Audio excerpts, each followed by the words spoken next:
오늘 우리에게 주실 하나님의 말씀 구약 성경 요엘서 2장 18절에서 32절입니다. 요엘서 2장 18절에서 32절입니다.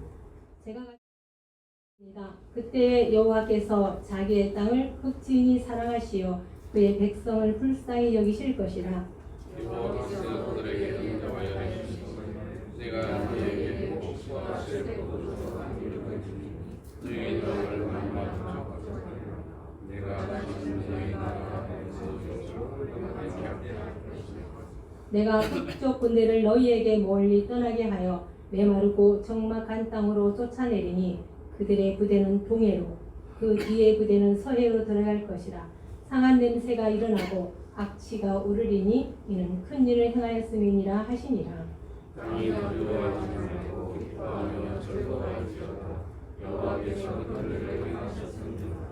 들짐승들아 두려워하지 말지어다. 들의 풀이 싹이 나며 나무가 열매를 맺으며 무화과 나무와 포도나무가 다 힘을 내는도다.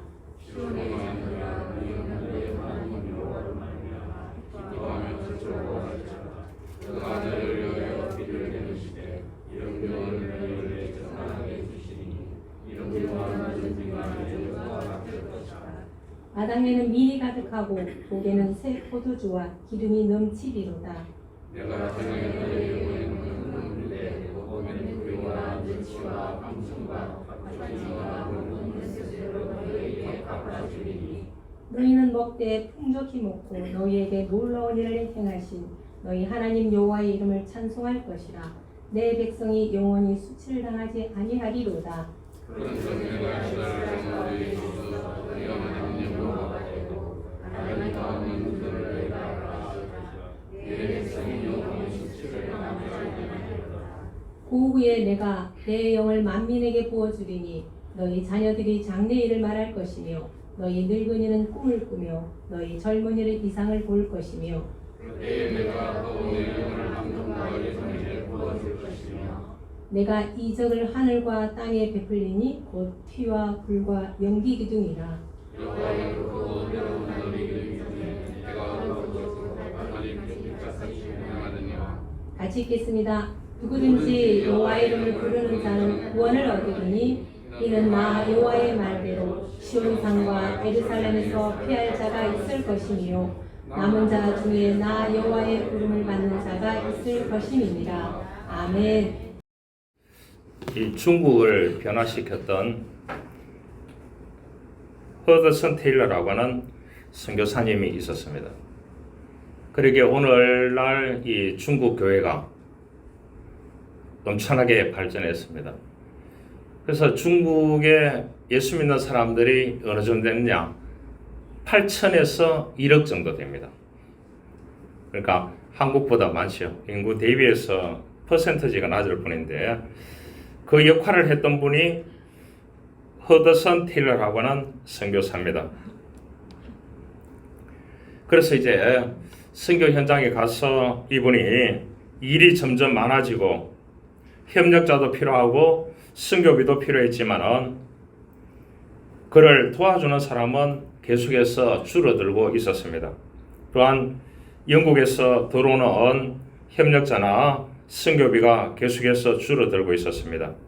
그래서 걱정하고 염려를 많이 하다가 그러잖아요. 고민 많고 걱정 많이 하고 염려 많이 하는 사람들에게 오는 병이 뭐겠습니까? 신경쇠약이지 않습니까? 그래서 이제 이 허드슨 테일러 선교사가 신경쇠약에 걸릴 정도로 어려움에 처했을 때에 이분이 성경을 딱 펼쳤는데 요한복음 15장 5절이 딱 펼쳐지더래요. 그래서 요한복음 15장 5절은 뭐냐 하면은 나는 참 포도나무요 너희는 가지니 이 말씀이 있습니다. 그러면서 이분이 이제 감동을 받았는데 그래 맞다. 주님은 포도나무고 나는 가지인데 내가 염려하고 걱정할 게 무엇인가? 주님께서 수분과 양분을 공급해주는 나무이므로 가지인 나는 그것을 받아들이기만 하면 돼. 그런데 내가 수분과 양분을 공급하려고 애쓰다 보니까 어리석었구나. 그리고 엎드려서 이때부터 기도하기 시작합니다. 염려와 근심을 주님께서 맡아달라고. 그렇게 하니까 건강도 좋아지고 또 이 협력자들과 또한 많은 이렇게 선교비가 오게 되어서 중국에 수많은 교회를 세우고 했던 분이 누구냐 하면은 허드슨 테일러입니다. 미국에 빈센트 필이라고 하는 목사님이 있었습니다. 이분 때문에 개념어가 전 세계에 퍼졌습니다. 그 개념어가 뭐냐 하면 적극적인 사고방식. 이 용어를 최초로 냈는 사람이 누구냐고 하면 빈센트 필이라고 하는 미국의 목사님이셨습니다.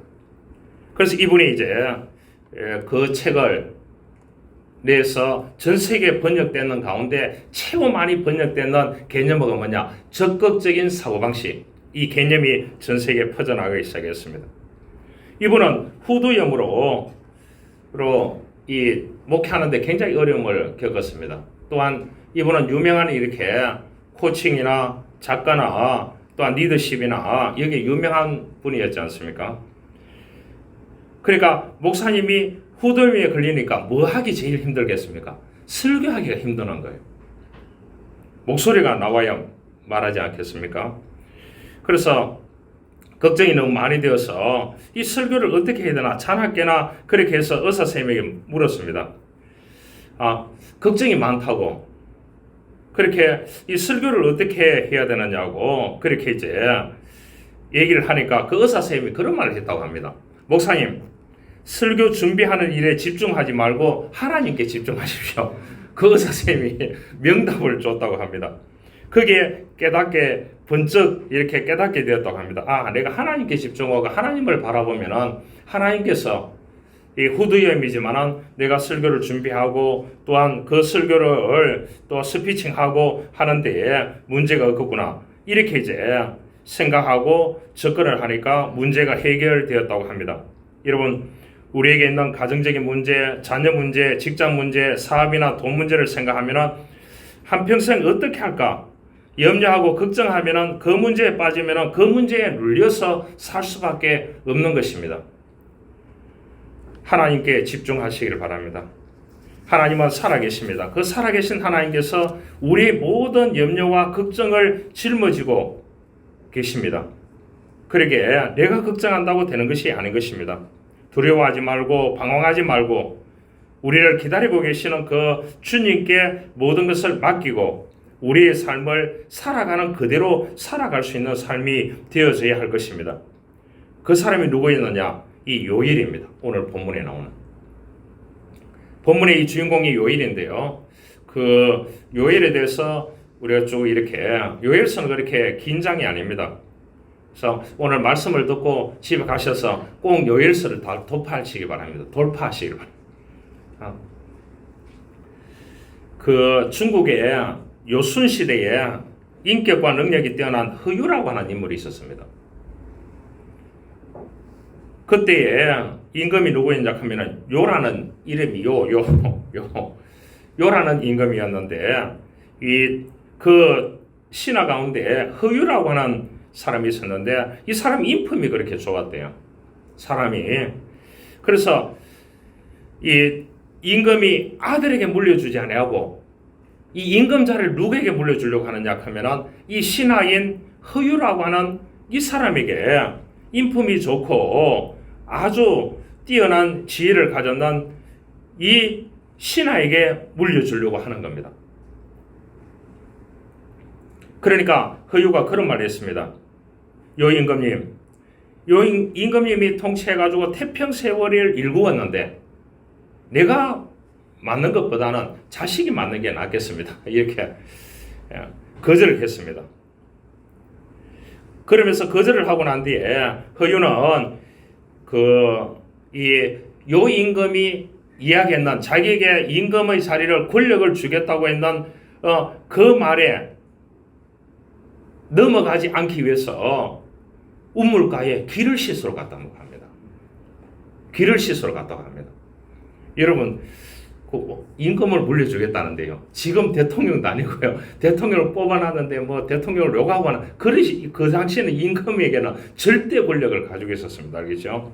그런데 이 사람이 그 임금에게 당신에게 나의 임금 자리를 태평하게 만들었으니까 당신이 통치를 하면은 잘할 수 있다고 자식에게 물려주는 것이 아니고 허유에게 물려주겠다고 했는데 그 얘기를 듣고 거절하고 난 뒤에 자기가 기를 씻으러 갔대요. 그 기를 씻으러 우물가에 갔는데 거기에 말에게 물을 먹이려고 우물가에 왔는 친구가 있었어요. 그 친구 이름 뭐냐? 소부입니다. 그래서 허유에게 얘기합니다. 왜 기를 씻느냐고. 그렇게 얘기하니까 내가 요 임금님에게 나에게 임금자를 물려주겠다고. 그래서 내가 거기에 넘어가면 안 된다고. 그렇게 해서 기를 씻어야 된다고. 내가 잘못 들었다 생각하고. 그렇게 하니까 소부가 그런 말을 했습니다.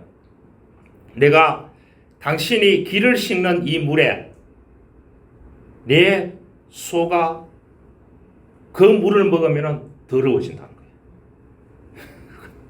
그렇게 해서 말에게 물을 먹이지 않고 갔다고 합니다. 이 말은 무엇이겠습니까? 이 허유와 소부 이야기는 뭐냐? 천박한 곳에 자신을 더럽히지 않겠다는 어떠한 마인드를 가지고 있었다고 하는 사실입니다. 오늘 우리의 사회는 어떻습니까?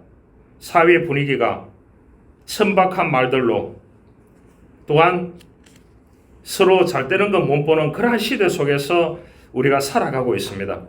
진짜 깨끗하고 정직하고 정의롭고 이렇게 행하면서 살아가기는 너무나 어려운 시대 속에 삽니다.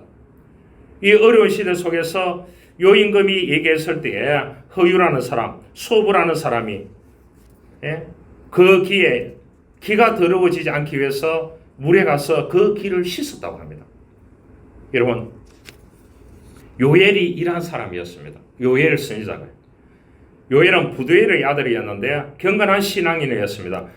여호와는 나의 하나님이라는 뜻을 가졌는 그러한 사람이었는데 이 사람은 그냥 하나님을 섬기는 평신도였습니다. 경건한 신앙생활을 하는데 그 시대에 큰 가뭄이 일어났습니다. 메뚜기 재앙이 일어났습니다. 메뚜기가 다 와서 곡식을 다 먹어버리는 거예요.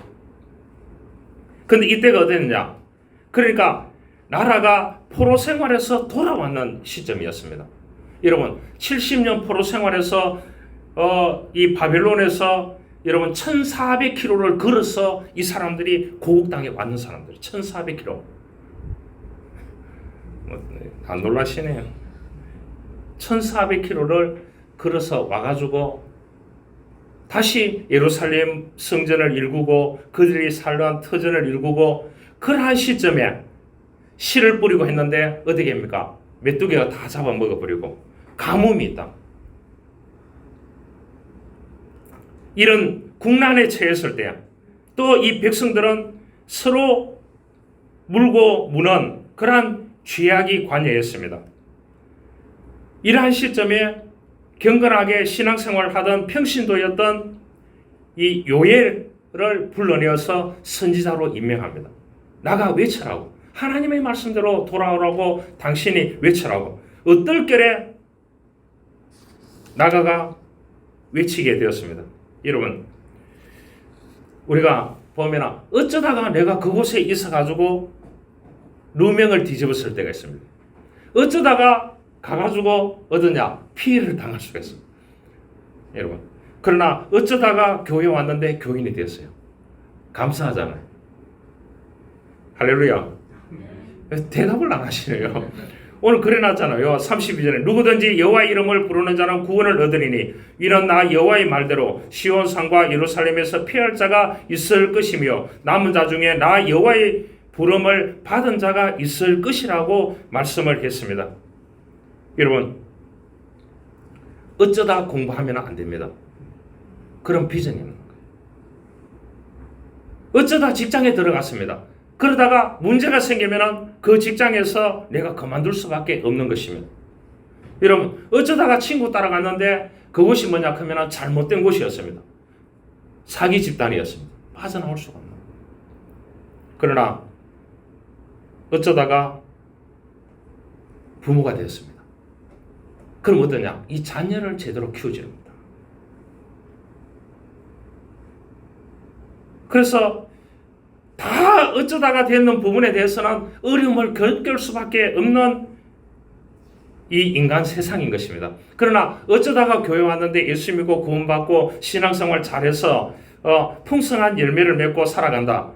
할렐루야. 아멘. 여러분, 무엇이든지 어쩌다 부모가 되고 어쩌다 학생이 되고 어쩌다 직장이 되고 어쩌다 어디 따라가고 이렇게 하면은 자기 인생을 살아갈 수 없는 것입니다. 오늘 그랬습니다. 하나님께서 이 요엘 선지자를 통해서 이스라엘 백성들에게 주는 말씀 가운데 28절에 있습니다.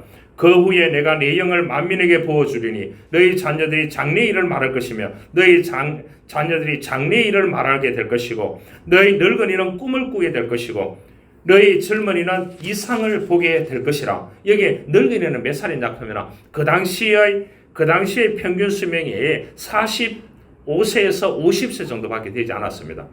그 이상 살 수가 없었습니다. 여기 늙은이는 뭐냐? 45세 늙은이입니다. 여기 앉아 계시는 분이 45세 늙은이라고 봐야 됩니다. 알겠죠? 아니, 요 본문에 얘기할 것 같으면.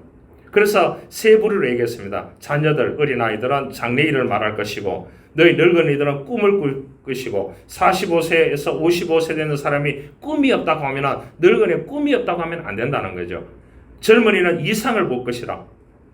좀 상상력을 펼쳐서 하나님이 나에게 베풀어 주실 그 큰 이상을 봐야 된다고 우리들에게 희망과 비전을 이 요엘 선지자를 통해서 주고 있는 것입니다. 그래서 이 요엘 선지자는 어쩌다가 선지자로 부름을 받았는데 그가 신앙생활을 잘하고 있었기 때문에 부름을 받았을 때 하나님의 말씀을 전하고 있는 것입니다. 기도해야 된다. 금식해야 된다. 성전 예배를 드려야 된다. 종교 집회를 해야 된다. 그래서 마음을 짓고 회개하고 돌아와야 된다. 하나님 성령이 너희들에게 임하게 될 것이다. 그렇게 하면 하나님의 응답을 받고 물질적인 축복을 받고 영적인 축복을 받게 될 것이라고. 지금은 큰 가뭄이 있고 메뚜기 재앙이 있고 이러한 어려움 속에 있지만은, 그러나 이러한 재난 속에 있지만은 이것이 하나님의 징계니까 여러분들이 돌아와야 된다고 그렇게 말씀해주고 있습니다. 인간은 참 교만한 것 같아요. 그래서 좀 더 가지면은 좀 더 가지고 싶고, 좀 더 편하면은 편하고 싶고,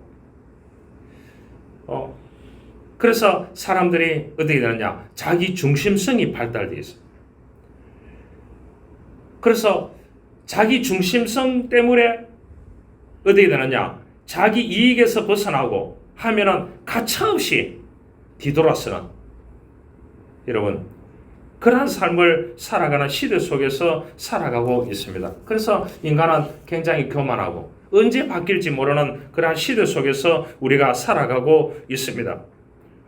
그래서 이 재난 가운데서 하나님의 응답을 받고 축복을 받으려고 하면은 하나님께로 돌아오는데, 기도하고 금식하고 회개하고 성전 예배를 드리고 집회하고 그렇게 한다고 하면은 성령이 임해서 성령 하나님께서 여러분들에게 은혜를 줄 거라고 하는 이 요엘 선지자가 이스라엘 백성들에게 그렇게 외치고 있는 것입니다. 열받겠지 않겠습니까? 포로에서 돌아와서 움막도 없는데 성전 먼저 지으라 하죠. 자기네들은 들판에 사는 거예요. 그렇게 하고 성전을 짓고 난 뒤에 이스라엘 백성들이 자기 움막을 지었어요. 그런데 이른 비와 늦은 비, 적당하게 하나님이 주시는데 지금 가뭄이 일어나고 농사를 짓는데 메뚜기가 다리는 다 먹어버리는 겁니다. 여러분, 팔레스타인 땅은 우리 땅하고 완전히 다릅니다. 가보시면 알지만은요, 이 나무가 없습니다. 나무에 들어가서 좀 이렇게 쉴 수 있는 곳이 없다니까요. 전부 다 돌산이고. 그러니까 태양이 떠서 질 때까지 어떻게 되느냐? 햇빛을 안 보고 살 수 없는 곳입니다.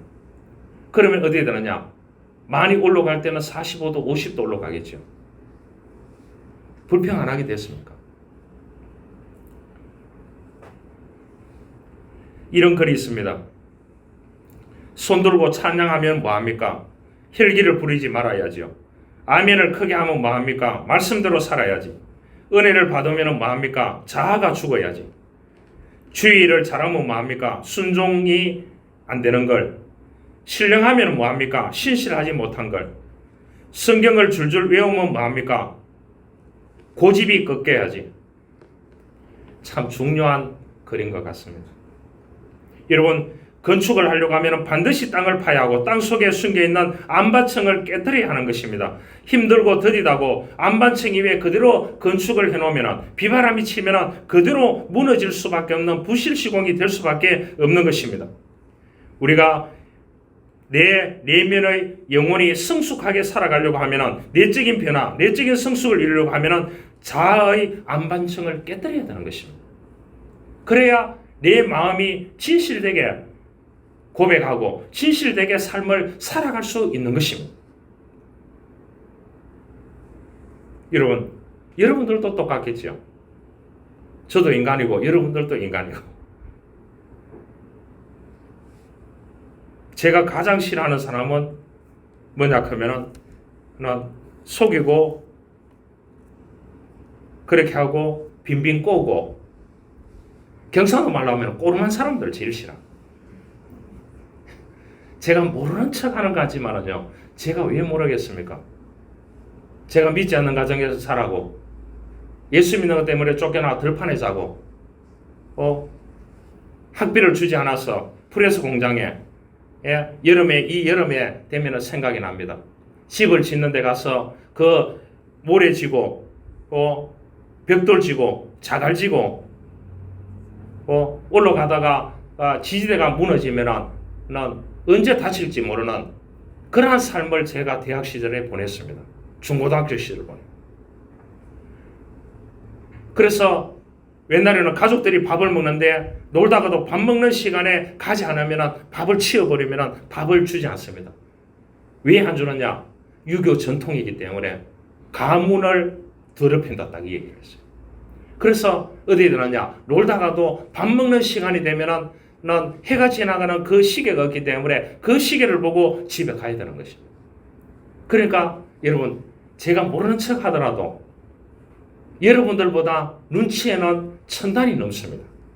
모르는 척 할 따름이지. 여러분들도 누군가가 꼬름한 생각을 하고 거짓말하고 뒤통수 치고 이렇게 하면 여러분들이 좋겠습니까?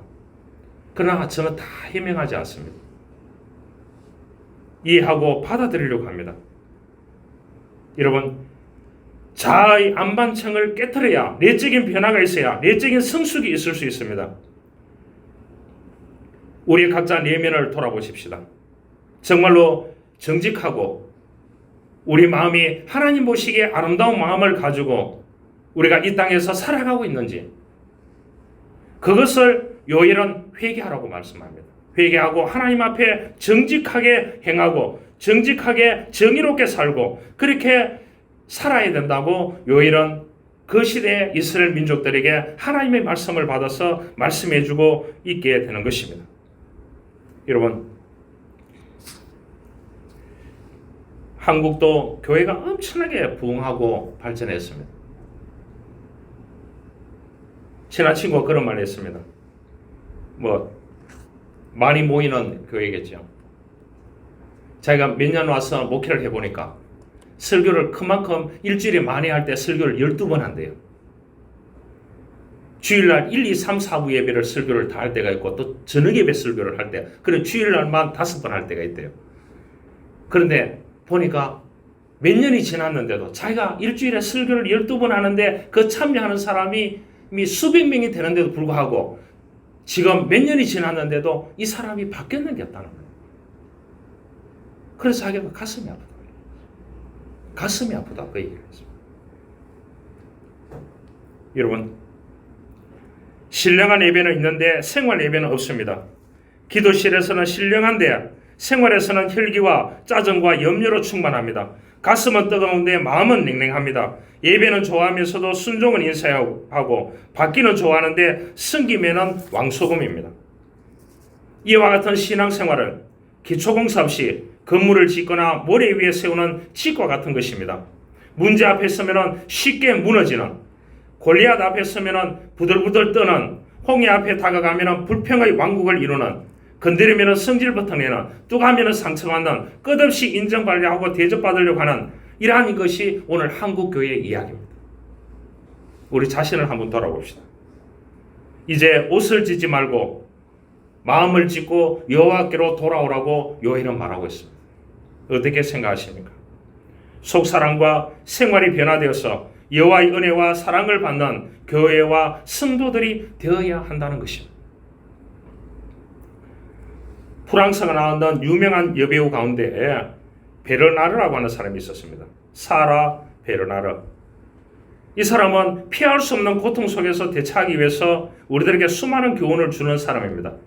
이 사람은 프랑스뿐 아니라 전 세계에서 사랑받는 배우였습니다. 이 사람이 71살에 대서양을 횡단하는 여행을 하게 됩니다.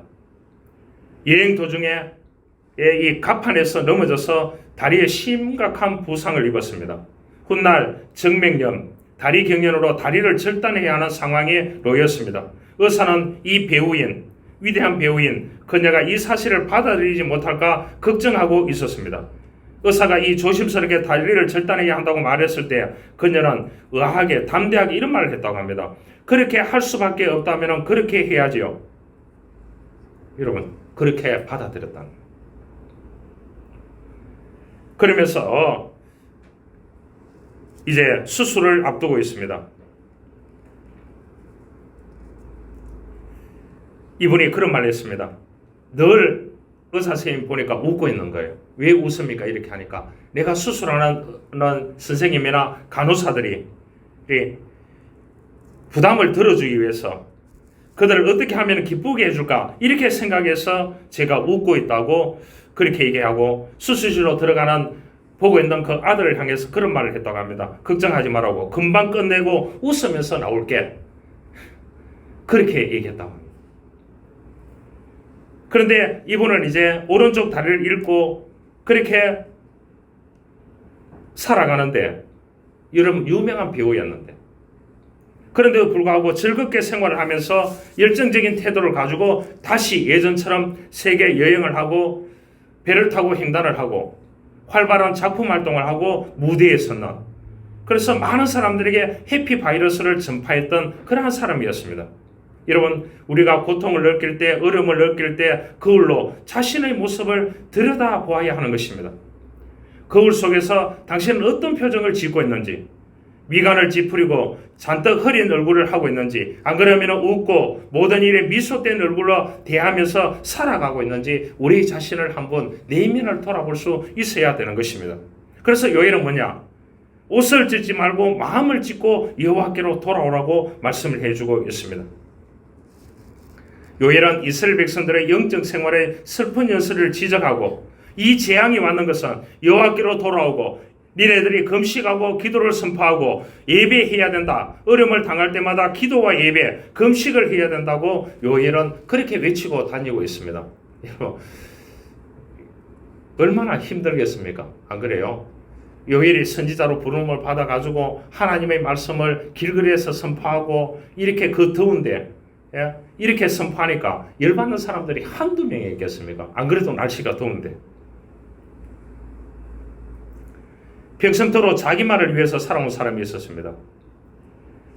이에 덕실에 얽힌 세상에서 손해보다는 이익, 실보다는 덕을 챙겨야 된다는 그러한 것만 가지고 이 사람은 살아왔습니다. 이래서 노년이 되었습니다. 많은 재산을 일구었습니다. 그런데 너무나 외로운 거예요. 친구가 아무도 없는 거예요. 외로움을 달래주는 것이라고 하는 것은 사과 개짝입니다. 여러분 사과 개짝에 뭐가 들어있겠습니까? 사과가 들어있겠습니까? 돈이 들어있겠습니까? 다 잘 아시네요. 이 사과 박스를 보낼 때 그 안에 사과를 넣어 보내요? 돈을 넣어서 보내요? 그러시네요. 정직하시네요. 근데 왜 TV에나 그 언론에 나오는 거나 그 사과 개짝에 5만 원권이 그렇게 많이 들어있죠? 보니까 이분은 사과 개짝에 돈뿐이었다고 합니다. 어느 날 그에게 죽음이 찾아왔습니다. 이제 사람에게 헌신할 수 있는 마지막 기회였습니다. 그러나 그 마지막 기회마저 자기를 위해서 썼습니다. 자기가 가지고 있던 돈을 몽땅 털어서 순금으로 만든 관을 구입해서 그 속에 관 속에 돈을 넣고 죽었습니다. 그는 금관 속에서 죽은 뒤에 금관에 누운 채로 매장되었습니다. 그리고 그날 밤 그의 시체는 금관을 탐낸 그러한 무리들에 의해서 무덤 밖에 내팽개쳐졌습니다. 굶주린 들쥐에게 기회였습니다. 모든 것을 이해 득실의 원리로만 살면 결국 남는 것은 이것밖에 없다는 것입니다. 여러분, 다른 사람들에게 축복을 끼치는 삶을 사는 것이 얼마나 인생의 후회가 되지 않는다는 것을 우리들에게 주는 하나의 교훈입니다. 요엘 선지자는 말합니다. 여호와께로 돌아오라고. 돌아와서 이른 비와 늦은 비를 적당하게 주시는 그 하나님께 예배하자고. 금식하면서 기도하자고. 그러면 여호와께서 참된 쉼을 주시고 안식을 주시고 생명을 주시고 영생을 주시고 살 길을 열어주시는 여호와께로 돌아오라고 말씀을 해주고 있습니다. 이렇게 해서 어느 날 갑자기 외치니까 사람들이 뻥한 거예요. 저 사람들이 그냥 농사만 짓고 살던 사람이 여호와의 부름을 받아서 이렇게 외쳐대니까 요엘은 얼마나 불편했겠습니까? 안 그래요? 그러면서 누구든지 주의 이름을 부르는 자는 구원을 얻으리라. 구원이 임한다는 말은 뭐겠습니까? 정상적으로 회복된다는 말이 되겠습니다. 메뚜기 재난을 피하는 길인 동시에 최후의 심판을 피하는 길은 뭐냐? 여호와 하나님께로 돌아오는 길이라고 했습니다. 진정한 마음의 변화, 진실된 회개를 하라고 요엘 선지자는 이스라엘 백성들에게 말하고 있습니다. 오늘 이 요엘서를 통해서 여러분들에게 말씀하고 싶습니다. 참된 안식을 원하십니까? 참된 생명을 원하십니까? 참된 영생을 원하십니까? 장래일을 보기를 원하십니까? 꿈을 꾸기를 원하고 있습니까? 이상을 보기를 원하고 있습니까? 여호와 하나님께로 신실되게 돌아오시기를 바랍니다. 진정한 마음의 변화를 일으켜서 그 아름다운 마음을 가지고 하나님께 예배하는 자가 되기를 원합니다. 그러면 하나님께서 우리들에게 영적인 축복을 주고 또한 물질적인 축복을 주고 그 삶이 아름다운 삶이 되는 회복의 삶, 풍성한 열매를 맺는 삶이 되게 해주겠다는 것이 오늘 이 본문의 핵심 키워드, 핵심인 것입니다. 여러분, 빅토르 위고 아시죠? 네미 제라블이라고 하는 글을 썼는데 여기에 주인공은 장발장이지 않습니까? 배가 고파서 빵 한 개 훔친 채로 20년이나 옥살이를 하게 됩니다. 옥중에서 많은 고생을 하고 출감하지만은 전과자로 환영해주는 사람은 아무도 없고 해가 저물어도 갈 곳이 없습니다. 마지막으로 찾아간 곳이 요즘으로 말하면 교회 목사님 댁이었습니다. 목사님은 그 전과자인 줄 알면서도 아무것도 묻지 아니하고 잘 대접하고 하룻밤을 그 교회에서 재워줬습니다. 이튿날 깨어난 장발장은 또다시 끼니를 걱정하다가 돌아다녀봐도 아무도 도와주지 않는 것입니다. 또 목사님 댁에 갔는데 이제는 뭐냐? 목사님 집에 있는 값진 은식기를 훔쳤습니다. 그래서 이렇게 길거리에 다니는데 이 경찰이 잡아서 보니까 훔쳐왔는 물건이 맞는 겁니다. 그러자 이 장발장이 그런 말을 합니다. 목사님이 주셨다고. 그래서 이 경찰이 장발장을 데리고 그 목사님 댁으로 갑니다. 가서 이제 대질신문을 합니다. 장발장을 보신 목사님이 뜻밖에도 왜 은식기만 가지고 왔느냐고, 은초 때도 가져가라고 했는데 이렇게 답변합니다. 거기에서 어디에 되느냐? 장발장이 바뀌기 시작합니다. 내면에서 변화가 일어나기 시작합니다. 나를 이해하고 인정해 주는 분은 저분밖에 없구나.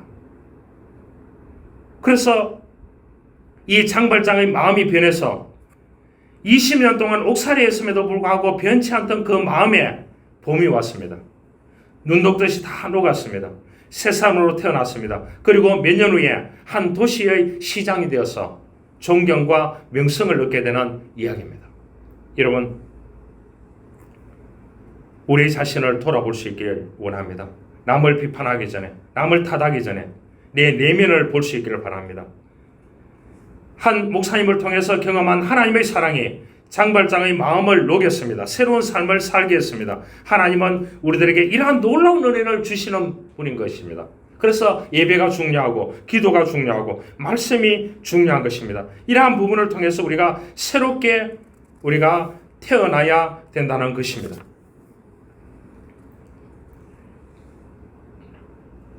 하버드 대학교에 가면은 1학년에 들어가면은 수업 그 과목이 있는데 그 과목의 우선순위가 있어요.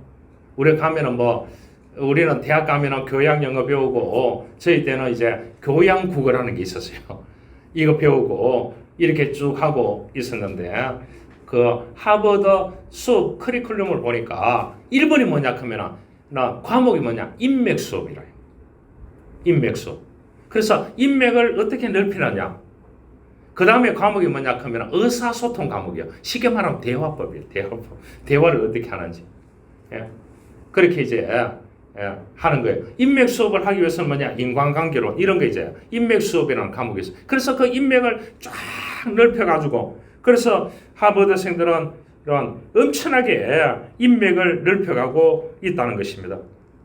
그런데 일부 학생들이 불평이 끊이지 않자 이 교수님이 왜 이 큰 통을 꺼내더니 큰 이렇게 통을 꺼내야 돼. 거기에 이 돌멩이로 통을 가득 채웠다고 합니다. 그러니까 이 통에 무엇으로 가득 찼냐 물으니까 돌로 가득 찼습니다. 이제는 뭐냐 하면은 모래를 다시 부었습니다. 그럼 모래를 부으니까 그 틈새에 다 들어가지 않겠습니까? 그럼 뭘로 가득 찼느냐 하니까 돌과 모래로 가득 찼습니다. 이렇게 하고 거기다가 이제 물을 부었습니다. 물을 부으니까 이제 무엇으로 가득 찼느냐고 하니까 물은 뭡니까? 스며 들어가고 없는 거예요. 모래와 돌밖에 없습니다. 그렇게 하니까 이 교수가 의미심장한 말을 했습니다. 여러분이 조금만 더 시간을 쪼개고 더 짜낸다면 이 통 안에 들어간 물처럼 어떤 상황에도 뚫고 들어갈 수가 있다. 이런 말을 했습니다. 무슨 말을 하기 위해서 이 교수가 얘기했느냐? 시간은 짜내는 것이라고 했습니다. 시간은 그냥 주어져 가지고 내가 그 시간을 활용해서 승화하는 것이 아니고 시간은 30분, 1시간, 2시간 내가 그 짜내서 그 시간에 내가 몸을 붙여가지고 내가 하고자 하는 것을 거기에서 집중해서 일을 일궈내야 된다. 교수가 하는 얘기는 이야기라는 겁니다. 여러분, 우리가 24시간 모든 사람에게 주어져 있습니다. 그러나 어떤 사람은 시간을 허비하지 않기 위해서 그 시간을 짜내서 그 시간을 통해서 성공적인 삶을 살아가는 사람이 많습니다. 그런데 그 글에는 한국말에는 안 맞습니다. 제가 인용해 드릴게요. 시간의 차이는 여가 시간에 달려있다. 한 사람의 운명은 저녁 8시에서 10시 사이에 결정한다. 이건 하버드 룰이지 한국 룰은 아닙니다. 그래서 직장인들이 8시에서 10시까지 자기 개발을 위해서 무엇인가 서양 사람들은 다 하고 있다는 거예요. 그런데 한국 남자들은 그렇게 하지 않는다는 거죠. 직장 갔다 오면 일심일심으로 살다가 가정에 왔다 갔다 하다가 그렇게 해서 50대 초반에 퇴직하니까 갈 곳이 없는 거예요. 갈 곳이 없는 거예요. 어디 가서 허드렛 일을 할 수도 없고. 그런데 서양 사람들은 저녁 8시에서 10시까지 자기 성장을 위해서 무엇인가 하고 있다는 겁니다. 시간은 뭐라고요? 짜내는 것입니다. 그냥 내가 그 시간에 맞추어서 내가 공부하고 하면 안 된다는 거죠. 일하면 안 된다. 시간을 24시간 가운데 내가 특별히 이것을 이루기 위해서는 그 시간을 짜내가지고 그 시간에 집중해서 돌파해 나가는 사람이 성공적인 인생을 살아간다는 거죠. 그 사람이 뭐겠어요? 장래일을 말하고 꿈을 꾸고 이상을 볼 수 있다는 거예요. 접목한다면요. 그래서 예배하고 회개하고 성령 받고 말씀 받고 감동 받으면 풍성한 열매를 맺게 될 것이라고 말씀을 해주고 있습니다. 요엘서는 그래서 하나님의 이름을 부르는 자는 구원을 얻으리라. 자녀들이 장래일을 말하고 늙은이는 꿈을 꾸고 젊은이는 이상을 보게 될 것이라고 우리들에게 희망적인 메시지를 던져주고 있습니다. 한 이야기를 하고 말씀을 마치려고 합니다. 갑부였던 부자 위에 재벌 위에 갑부였던 록펠러라고 하는 사람의 이야기입니다. 그는 53세에 세계 제일 가난한 갑부가 되었습니다. 하루에도 100만 달러씩 벌었지만 행복하지 않았습니다. 왜냐? 알로피스라고 하는 병에 걸렸기 때문에. 그래서 머리도 빠지고 눈썹이 빠지고 몸이 말라가는 병이었다고 합니다. 아무리 돈을 벌면 뭐합니까? 지금 죽어가는 병에 시달리고 있는데 밥맛도 없고 밥을 먹을 수가 없고.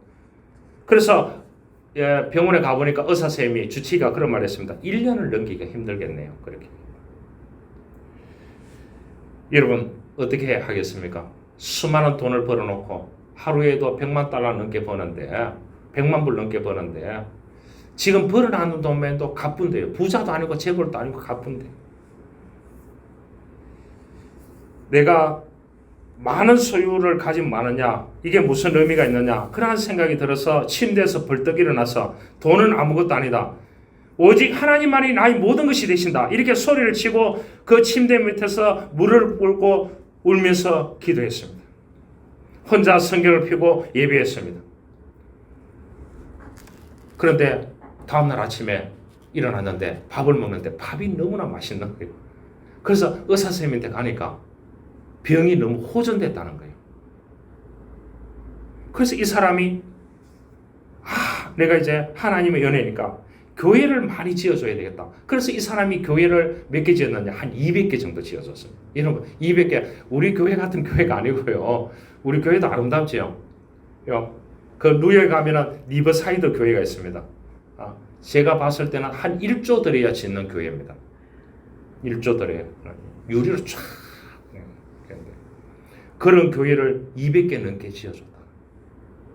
그런데 이 사람이 밥맛도 없고 잠도 안 오고 마음의 평안도 없고 기쁨이 없던 사람이 1년밖에 못 산다는 사람이 53세였다고 했지 않습니까? 이 사람 몇 세 살았는 줄 압니까? 98세까지 살았어요.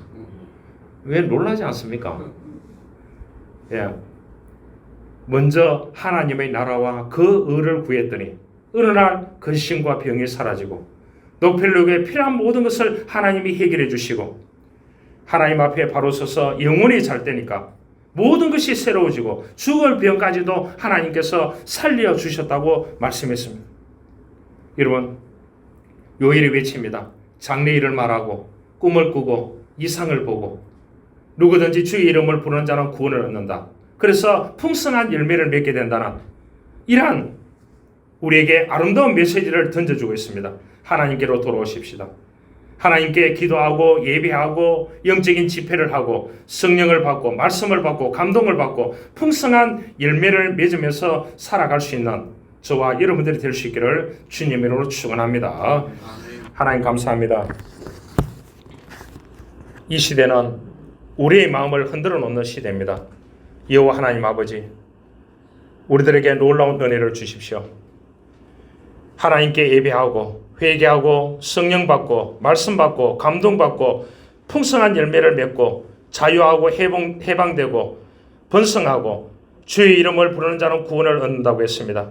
하나님의 백성들이 높이 세움을 받는 믿음의 사람으로 살고 싶습니다. 하나님 우리에게 은혜를 부어 주옵소서. 여호와 복을 내리시는 여호와께로 돌아와서 하나님께 예배하고 믿음으로 살아갈 수 있는 우리 온 교우들이 되어줄 수 있도록 축복하여 주옵소서. 우리 교우들 가운데 오늘 또 해외에서 먼 타지에서 또한 병원에서 또한 삶의 자리 가운데서 믿음으로 살아가는 우리 흩어져 있는 교우들, 가정들, 학생들 모두 위에 하나님 은혜를 베풀어 주옵소서. 하나님의 복을 내려 주옵소서. 구주 예수 그리스도의 이름으로 기도하옵나이다. 아멘.